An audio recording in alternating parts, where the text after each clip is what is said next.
विवेक रमेश निकोसी जी। जय भीम भाऊ।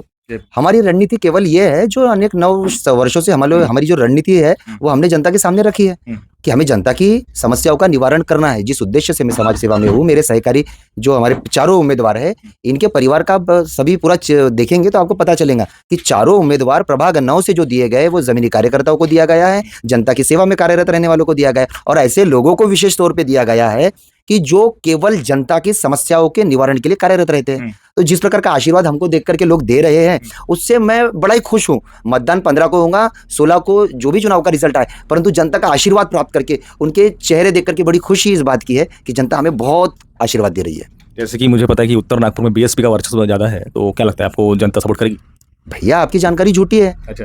आपने पिछले विधानसभा के अंदर में जाकर के देखी है तो आपको पता चलेगा कि पूरे विधानसभा में वो बीएसपी पूरे 12,000 मतदान लेती है। तो महानगर पालिका के चुनाव में कितने मतदान एक प्रभाग में? शेड्यूल कास्ट तो ज्यादा है ना यहाँ पर। हाँ, तो शेड्यूल कास्ट ज्यादा है तो ऐसा कतई नहीं है कि शेड्यूल कास्ट यदि मतदान करने जा रहा है तो केवल बहुजन समाज पार्टी को मतदान करेगा। संविधान की लड़ाई तो राहुल गांधी जी लड़ रहे हैं।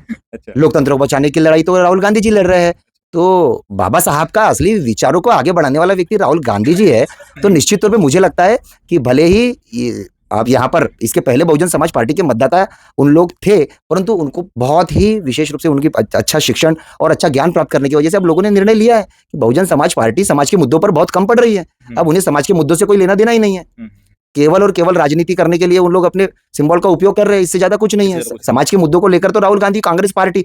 अब मैं आपको एक बात बताता हूँ, यदि हमारा नेता राहुल गांधी वहां संविधान की लड़ाई लड़ता है तो विवेक निकोसी, गौतम अंबादे, देवा उसरे जी, इनका बेटा अभिषेक, उनकी पत्नी और रोहित यादव, हम लोग आंबेडकरी भवन जब नागपुर में किसी एक बिल्डर के द्वारा कब्जाया जाता है तो उस आंदोलन के हम लोग प्रमुख तौर पर सामाजिक कार्यकर्ता बनकर उभरते हैं, किसी राजनीतिक सोच के खातिर नहीं। केवल ये इसलिए कि बाबा साहब के विचारों को और बाबा साहब के नामों पे बनने वाले अच्छे मोमेंटोस जो बनने चाहिए, जो अच्छा डेवलपमेंट होना चाहिए, उसको बचाने के लिए हम लोग पुरजोर तैयारी से लड़ाई लड़ते हैं। तो बाबा साहब के विचारों की लड़ाई हम लड़ेंगे, बाबा साहब के संविधान को बचाने की लड़ाई हम लड़ेंगे और धरातल पर भी जमीनी काम हम करेंगे। तो जनता हमारे साथ है और वो आशीर्वाद देती हुई दिख रही है। भैया इसके पहले मैंने जो आपका इंटरव्यू देखा, आपने कहा कि आपकी जो कांग्रेस की सीट है उसको बिठाने के लिए पैसे बांटे जा रहे हैं, ऐसा कुछ?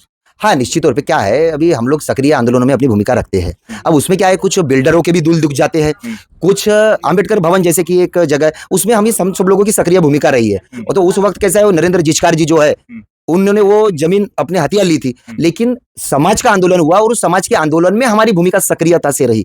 उस वजह से उसको केवल और केवल कांग्रेस पार्टी के उम्मीदवारों को हराने के लिए वो पैसे बांट रहा है, ऐसा लोग मुझे बता रहे हैं। अच्छा। परंतु उसके ना पैसे कोई लेने को तैयार है, ना उसकी बात कोई सुनने के लिए तैयार है। समाज के लिए लड़ाई लड़ने वाले कार्यकर्ताओं के साथ में खड़ा है। ये जनता हमें आशीर्वाद दे रही है, उससे हमें समझ में आ रहा है।